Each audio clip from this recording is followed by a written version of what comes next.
Well, that didn't take long for somebody to imply that I'm a right-wing political uh, extremist and a fascist.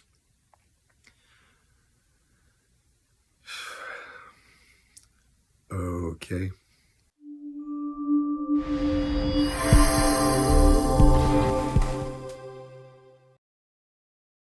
My name is Cameron John Robbins. I'm a portrait painter and a figurative sculptor. And a few weeks ago, I announced the formation of a new art movement called the Neo-Renaissance art movement. And to inaugurate the creation of the Neo-Renaissance art movement, I issued a public challenge to a duel to three of the most famous and wealthy artists in the world.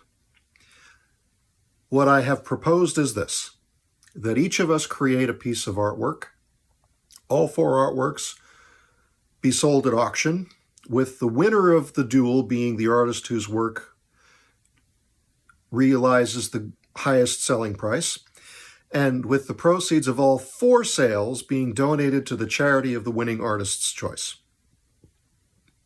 That's my proposal. I have challenged Jeff Koons, Anish Kapoor, and Damien Hirst to this duel.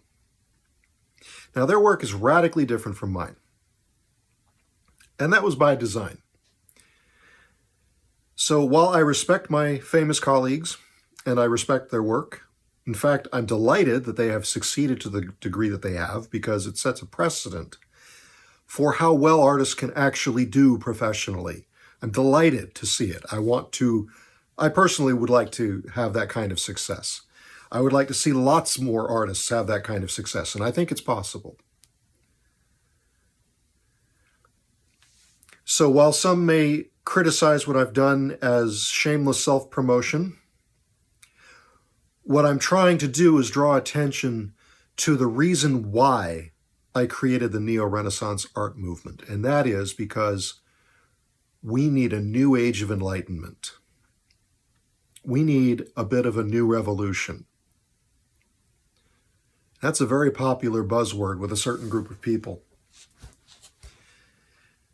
And ironically, it's those people who preach revolution the most who have become the new entrenched tyrants of the world. Let me give you a quick art history lesson to illustrate this. So in the Middle Ages, the church had become political as well as religious, and so broadly speaking, it was a dominant ideology. And it had become tyrannical. And it was trying to control every aspect of everybody's life, including thought. And slowly over time, very slowly over time, people began to rebel against that tyranny. And so we got things like the Protestant Reformation. And you also got, in the arts, people like Da Vinci and Michelangelo, who began scientific explorations, dissecting cadavers to try to figure out how the human machine works, which was forbidden. They might have been executed for that. You got philosophers and scientists like Galileo and Goethe and all these people who were asking questions, saying, why this? Why not that? What if? And the Renaissance became this extraordinary explosion of human progress, of ideas in science, literature, philosophy, art, music, everything. And religion also benefited, I would say. Humanity benefited. It's called the Age of Enlightenment for a reason. But the Renaissance lasted for several centuries, and over time, it became tyrannical itself. And things like the Academy and the Salon emerged, which assumed unto itself the right and authority to decide what was and was not art, which artists were allowed to succeed and which were not. And so as a rebellion against that, we started to get the modern art movements. Impressionism was at the beginning of this. These artists who were rejected by the Salon, they were told, you are not allowed to show your work. We want to make sure that no one sees your work, was the message of the Academy to these people. And so people like Manet and Monet and Cezanne, Gauguin and Van Gogh were total outsiders. And this is at the beginning of the 19th century, the middle of the 19th century, which led to things like Picasso and his experimentation, the modern art movement emerging, rebelling against the establishment, against the tyranny that had evolved at the end of the Renaissance. But what you have to understand is, even though we use a word like modern art in quotes and capitals refers to something that is over 100 years old now. In fact, it's so old that modern art gave birth to postmodernism, a new exploration of ideas that had its roots in modernism but was new and doing something different. That's old now too. And so what modern art is, what contemporary art is, we don't even know anymore. It doesn't have a name. We don't even know how to describe it. And so I guess contemporary art is the best we can do. But now, after more than a century, contemporary art, or the contemporary art industry, has become the new tyrant. And they have assumed the right and the authority to decide what is and is not art, who may and may not be called an artist, who will and will not succeed. And the neo-Renaissance art movement is a direct challenge to that assumed authority and that assumed right. And I use the word assumed deliberately. They have no authority, and they have no right to act as tyrants and arbiters of taste.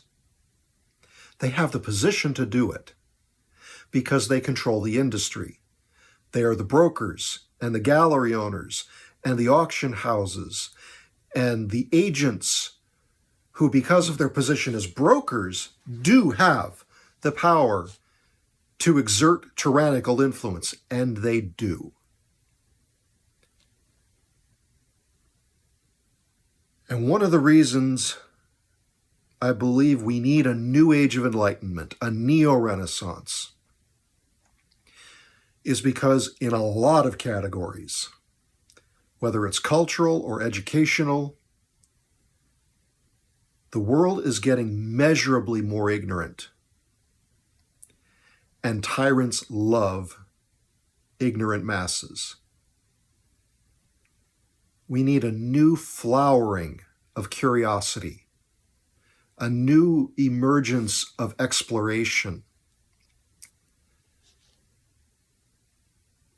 a new emphasis on asking questions and discovering your own answers.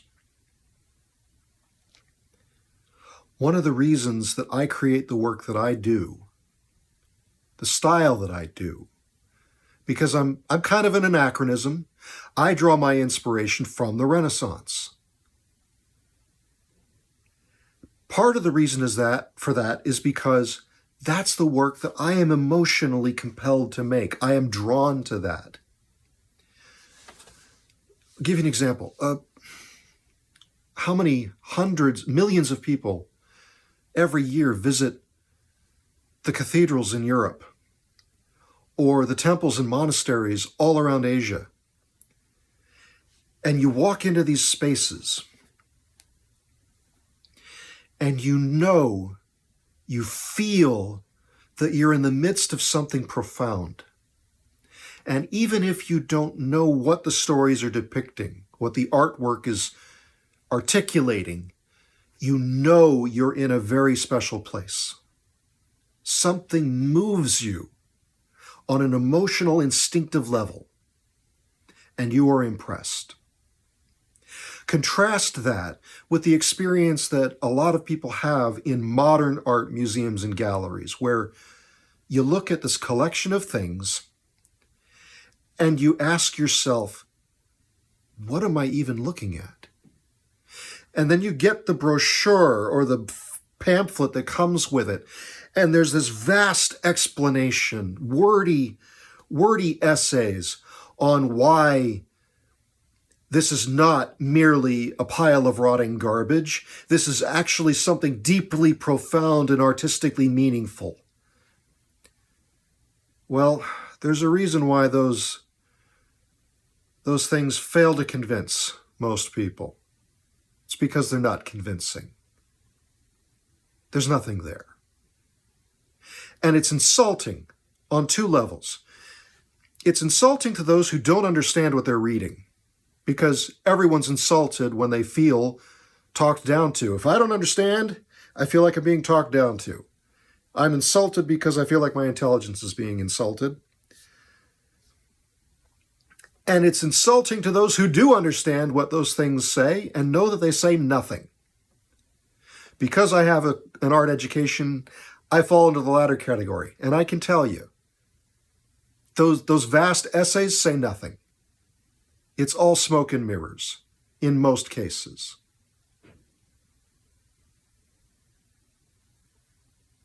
The contemporary art industry is the emperor's new clothes, and everyone knows it, and it has been for a long time. And it's time to call it out. Now, I will criticize the contemporary art industry, and I will criticize the kinds of things that they promote and elevate and put forward as if it's worthy work. I will criticize it in general terms as a whole. But I have a very strict rule. I do not and will not criticize the work of individual artists. And this is why. I understand the value of art. I understand what it's for. I understand what it does. And this is what it does. Art, whether it's a drawing, a painting, a sculpture, music, anything. Art is the delivery vehicle for feelings and experiences.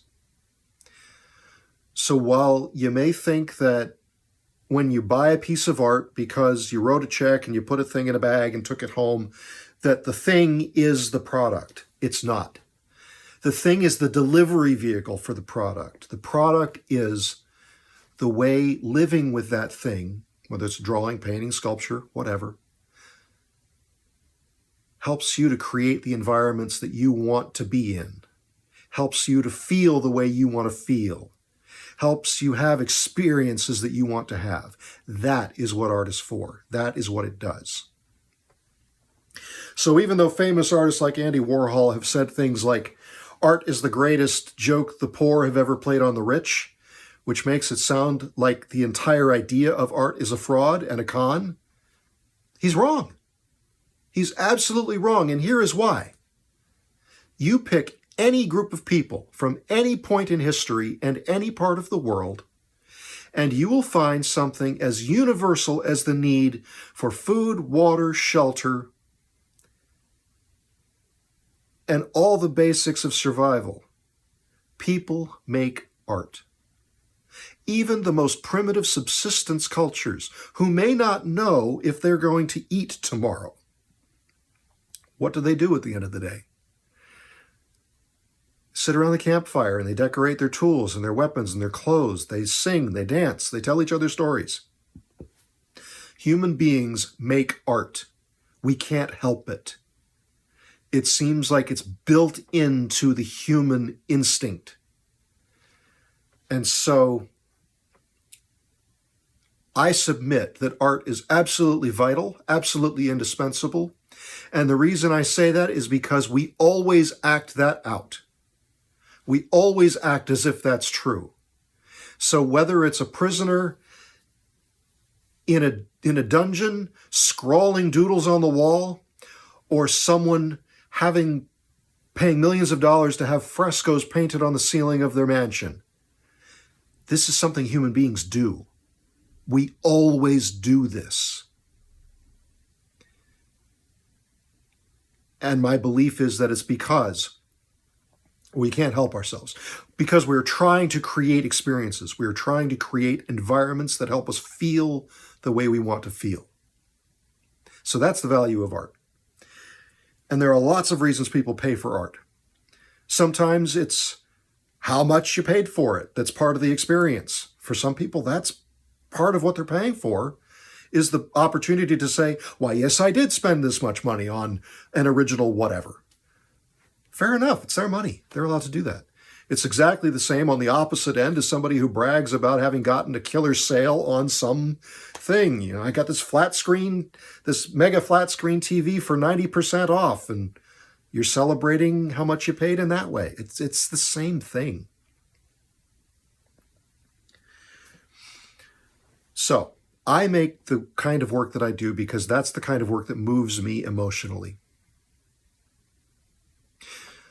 So the fact that somebody has now implied that I'm a right-wing extremist and a fascist is hilarious, because it was the fascists, the Nazis being a prime example, who actually tried to control art and what was and was not allowed to be called art, and which artists got to succeed and which didn't. So it's like, my position is, no, there's room for all of us. And if that pile of rotting garbage helps you create the environment that you want to live in and helps you feel the way you want to feel, then that so-called work of art is doing its job and doing it legitimately. And so if you paid for that, you paid for it because you felt like it was worth it.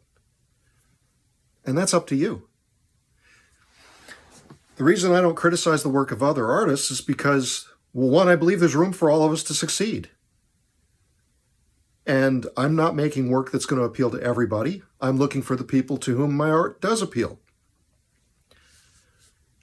And theoretically speaking, the same collector could own my work and the work of an artist whose work I hate, as if my opinion matters, and love both for different reasons. That can happen. That's totally possible. And the reason I don't criticize the work of artists, because there's plenty of artwork that I hate. But whether I like it or not is irrelevant. Whether they like my work is irrelevant. I make the work that I'm moved to make. I assume they make the work that they're moved to make. And we all have our reasons for it. And people collect work for their own reasons. And it's all fair.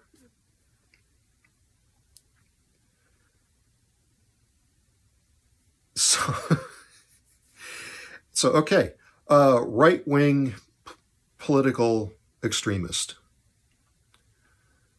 If you want to know my politics, I'll go on the record right now and tell you my politics. My politics are that every individual should create as much good as they possibly can within their sphere of influence, to the point that the politicians and the unelected bureaucrats become as irrelevant as possible. How you define good is up to you. It's important to realize that everybody believes what they believe for a reason. And so we would do well to spend more time exploring why somebody we disagree with believes what they believe. Doesn't mean we agree with them. But before rejecting them or condemning them, we should probably pause and accept the idea that they believe for a reason. They may be deluded, they may be wrong, they may be misinformed, they may be confused, and so might we. So, we need to ask more questions than we jump to conclusions. That's my politics. I think everybody should voluntarily adopt a moral code of conduct. For starters, I'd recommend adopting a code of moral conduct that is at least as stringent as the law, because then breaking the law becomes an irrelevance, just not a thing. But you have to do it voluntarily. You decide what code of conduct you want to follow, whatever vocabulary you assign to it, and you voluntarily follow it. That's how these things work best. So there. That's my politics. The accusation that this challenge to a duel and everything else is just shameless self-promotion, well, you can think that if you wish. Is it shameless self-promotion when a challenger issues a challenge to the champ, says, I'm coming for you next. Sure, why not? Do you know another way it gets done? I don't. Fundamentally speaking, every social media post by every person is an act of self-promotion on some level. So if that's a criticism, I fail to understand it. Every business promotes what they do. So again, if calling what I'm doing with this challenge to a duel an act of self-promotion is a criticism, I fail to understand the basis of the criticism. But I am deeply committed to the need for a new renaissance, a new age of enlightenment, a new flowering of exploration, of intellectual exploration, and a rejection of intellectual tyranny. And so I designed the biggest thing I could think of to promote that idea. And in this case, it turned out to be this outrageous challenge to a duel. I am tilting at windmills, and I know it. There's almost no chance that at an auction of all 4 pieces of artwork that my work will come out on top in terms of selling price. Almost no chance. I'm taking on Jeff Koons, Damien Hirst, and Anish Kapoor. These guys blow their nose in a napkin and it sells for $100,000. So what I do has no chance of beating that. That's not the point. That's not the point at all. So, criticize what I'm doing if you will, but I'm serious about doing it. And I've tried my best to explain my reasons for doing it.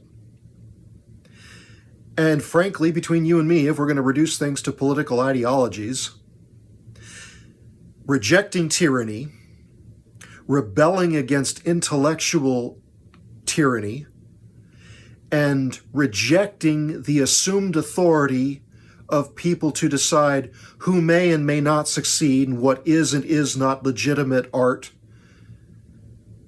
sounds a lot like a classical liberal position to me. So, there you have it. I'm sure there will be plenty more accusations and criticisms, lots more insulting word salad.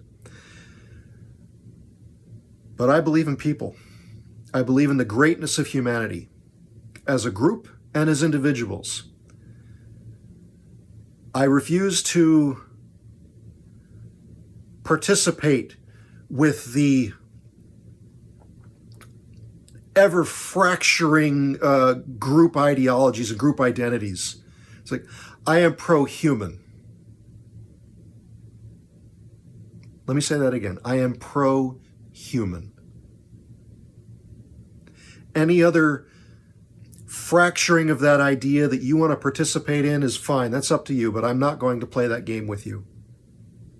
I believe in the greatness of people. I believe in the great potential of people and the potential for greatness. That may be a distinction without a difference, but whatever.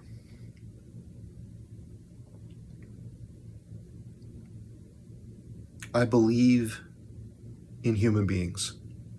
I believe in our greatness. And I create work that celebrates and encourages the greatest of greatness to the best of my ability and the best of my understanding, because I'm still learning, I'm still exploring, I'm still trying to understand. And there are things I believe now that are different from things I used to believe because I've learned more. Isn't that what we're supposed to do? So, my core values are the same, but I'm still digging and I'm still looking and I'm still trying to improve myself and encourage everybody else to do the same. And I insist, let me put it a different way. I don't insist. I claim the right and freedom to do so. And I reject tyrannical impositions on my freedom to do so. So if you call me a fascist, fine, whatever. If you call me a right-wing extremist, fine, Whatever. I reject your accusations. And I challenge you to investigate the basis of your accusations. Because when people just thoughtlessly toss out these words, they reveal themselves for not knowing what they're even talking about. Read the history. Figure out what those people you accuse others of being actually did and actually preached and actually believed in. You'll probably find that you're acting that out, not me. I insist on your freedom to do exactly as you're doing. Think about that. So whether it's an artistic expression or a political speech or a TikTok video, I insist on your freedom to ask questions, to say things, to try to figure things out, make the best decisions possible.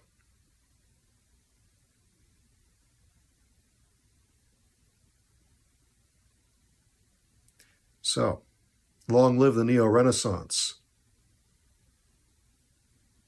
Let's have a new age of enlightenment, and let's do it now.